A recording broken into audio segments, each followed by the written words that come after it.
Nesse vídeo eu vou trazer para vocês a seguinte questão: as ações de dividendos, elas realmente perdem para as ações de crescimento? Não é tão óbvio quanto parece. Então vamos ao vídeo. Salve, salve, investidores! Como é que vocês estão? Sempre lembrando que antes de continuar, você clica no botãozinho vermelho de inscrever-se para ajudar esse canal, tá bom? E nesse vídeo nós vamos tentar aqui debater a respeito de uma questão milenar, que é: ações de dividendos perdem para as ações de crescimento. O que seriam ações de dividendos, Luan? Ações de dividendos são aquelas que possuem um histórico de proventos relevante, ou seja, empresas que costumam, pelo menos nos últimos 5 anos, pagar um payout superior a 50%, ou seja, empresas cuja distribuição de dividendos é de, no mínimo, superior a 50% dos resultados, tá? Payout mínimo de 50%. Ações de crescimento seriam as empresas que fazem uma retenção maior de lucros e pagam um dividendo bem inferior. E aí o que se diz no mercado é que, por conta dessa maior distribuição de dividendos, as ações que fazem isso crescem menos, a sua rentabilidade é inferior. Já as ações de crescimento produzem uma rentabilidade superior. Mas será que isso é absoluto? Aí você já vai me contrapor: ah, Luan, é só olhar para a VEG, né? Olha só aqui a VEG. Nos últimos 5 anos, quase 300% e 20.000% nesse histórico aqui, desde o ano 2000. Mas eu não quero trazer aqui para vocês nenhum extremo. A VEG é extremo, ela não é parâmetro, porque ela é uma exceção, uma das poucas empresas aí da nossa bolsa, se não a única, em que a alocação de capital é praticamente perfeita. Então não dá para usar a VEG como exemplo. Ela vai solar qualquer empresa de crescimento ou de dividendo, não interessa. Agora, como a gente poderia então fazer uma comparação mais justa, levando em conta a média, usando índices de referência? Então a gente poderia fazer uma comparação entre o Ibovespa, que é justamente ali a carteira teórica da B3, que reúne as empresas mais importantes do mercado. É uma média, empresas que mais negociam ali, que possuem maior liquidez. E para isso também se valer ali do BOVA11, que é um ETF que busca replicar o Ibovespa, detendo ali uma taxa de administração de 0,10 ao ano, administrado ali pela BlackRock. Lembrando que o ETF é um fundo de índice passivo que busca replicar uma carteira teórica de ações. Então o BOVA11 busca replicar o Ibovespa. E a gente poderia então comparar com qual outro índice? O índice de dividendos da B3, que é uma carteira teórica de ativos ali, que busca indicar o desempenho médio de ações que remuneram seus investidores através de proventos, tanto dividendos quanto juros sobre capital próprio. Dentro de um IDIV aqui a gente tem, por exemplo, Banco ABC,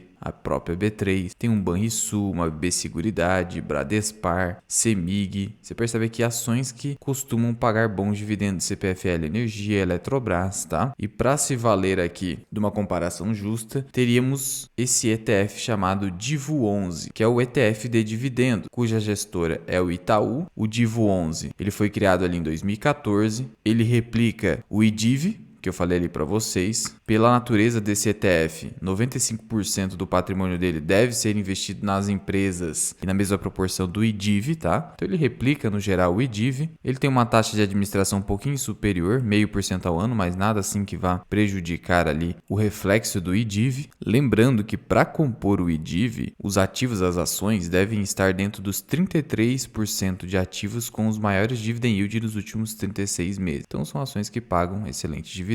Sendo que o DIVO11, então, tem uma composição ali mais concentrada, o que já era esperado, em setores de energia elétrica, bancos e seguradoras, que são ali os 3 setores que justamente pagam mais dividendos. Sendo que para você que não quer se submeter ali a um stock picking, ou seja, uma seleção individual de ações, e você quer uma carteira de dividendos, eu já mostrei num vídeo como você pode montar uma carteira de dividendos, mas se você quiser uma simplificação total, em tese você poderia comprar um DIVO11, tá? Não é recomendação, mas é uma forma de você se diversificar em várias ações e aqui empresas que pagam dividendo. Sendo que aqui dentro do DIVO11 tem só um pouquinho de renda fixa e 96,45% é renda variável, que é a composição ali do IDIV, do índice de dividendos da B3. Lembrando também que o DIVO11, por se tratar de um ETF, que é um fundo negociado da Bolsa de Valores, um fundo passivo, os dividendos recebidos pelas ações que compõem esse fundo se revertem nas cotas, tá? Você não recebe esse dividendo. Então, esse seria um ponto, entre aspas, ruim, mas é o ônus que você tem que arcar por delegar a decisão dos seus investimentos. E então, olhando-se aqui para a rentabilidade histórica do BOVA11 e do DIVO11, olha o que nós temos. Nos últimos 12 meses, o BOVA11, que é o índice que replica o Ibovespa, está caindo quase 5%. Já o DIVO11 está subindo 9,17%. E aqui você já percebe uma coisa. Aquele argumento contrário de que os dividendos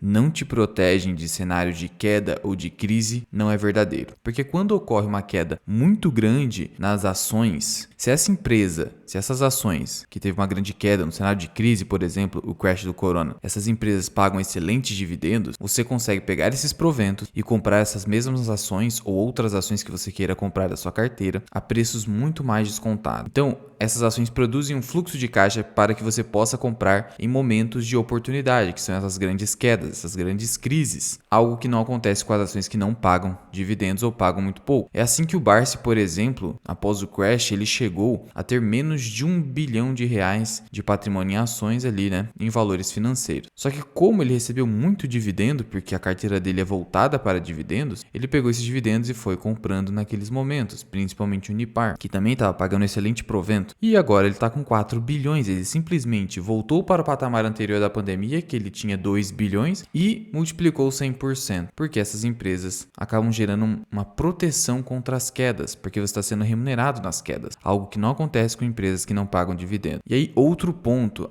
Lua, mas quando a empresa paga dividendo, esse dinheiro está saindo da empresa e está saindo da cotação, a cotação cai. Só que isso não é verdadeiro, porque o que importa para o preço, apesar de haver esse ajuste na data X, é a lei da oferta e da demanda. Uma empresa que está pagando muito dividendo no momento de queda, ela tem uma maior demanda que as outras empresas. Então, por mais que ocorra ali esse ajuste teórico, o preço acaba tendendo a voltar para o preço anterior, algo que não aconteceria se ela não pagasse dividendo. Então, acaba sendo sim uma proteção. De tal modo que ações de dividendos, quando elas caem muito, você está feliz, porque ela está pagando dividendo, te proporcionando a oportunidade de comprar barato. E quando elas sobem, você também está feliz, porque afinal a empresa está se valorizando. Agora, num período superior de 5 anos, temos ali que o Bovespa se valorizou quase 60% nos últimos 5 anos. E o DIVO11, né, que a gente está usando o BOVA11, pelo DIVO11 ele se valorizou quase 84%. Então veja só, no último ano, enquanto o Ibovespa caiu, o IDIV subiu, né, por meio aqui do ETF que a gente está fazendo o cálculo. E olha que a taxa de administração do DIVO11 é maior, igual eu falei para vocês, 0,5% ao ano, mesmo assim olha a rentabilidade, né? Rentabilidade positiva contra uma rentabilidade negativa. E nos últimos 5 anos, um BOVA11 rendeu quase 60% e um DIVO11 mais de 80%. E, mesmo se você pegar aqui um Small 11, que pega as Small Caps, que em tese possuem maior potencial de valorização, nos últimos 5 anos elas subiram menos de 40% esse índice. E no último ano,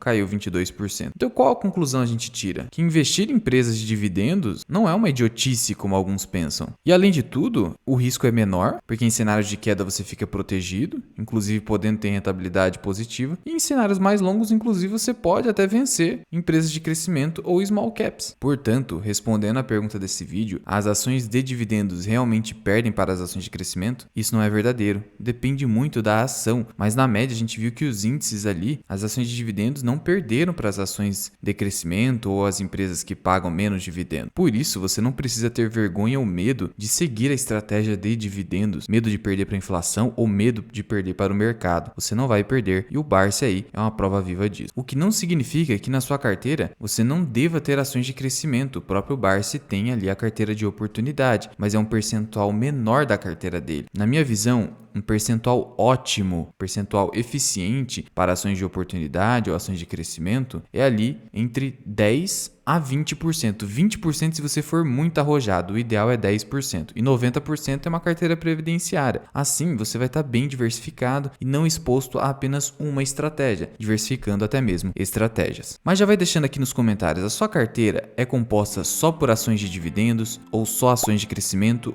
ou as duas estratégias numa carteira só? Como eu, por exemplo, utilizo na minha. Muito obrigado por ter ficado comigo até aqui. Eu sou o Luan, esse que é o canal Mirai Investing. Até o próximo vídeo. Fui!